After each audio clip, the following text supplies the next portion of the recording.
6 children and 2 adults have been left dangling for hours after one of the cables snapped. This happened when they were above a remote mountain valley in Khyber Pakhtunkhwa province. Pakistan's National Disaster Management Agency is coordinating the rescue effort. Kamal Haider joins us from Islamabad. What can you tell us about what's happening and what's being done right now, Kamal?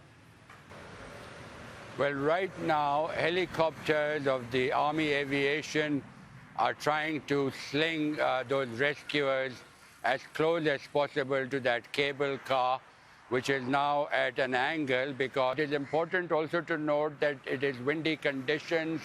The helicopters need to be stable and be able to winch those people down for the rescue effort. However, they are being hampered by high winds and the fact that there is another cable which is about 30 feet above that carriage, which prevents the helicopter from coming lower in order to be able to do a more accurate operation. So, elite Pakistani Special Commando Unit, their commanding officer is on site. They're also talking of possibly carrying on into the night. It will be dark within the next 1 hour here in Pakistan. The reaction, one would imagine, must be of immense relief. Talk us through what the latest is on the rescue operation. Relief across the country.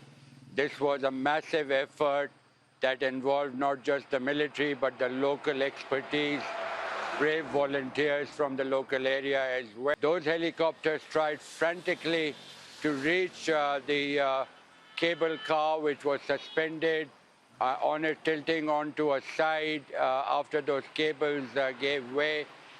Some food supplies and water were dropped by the military. After dark, the military helicopter rescue mission was halted, but the military is still in command.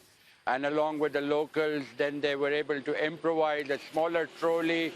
One by one, were able to bring those people out from that suspended trolley.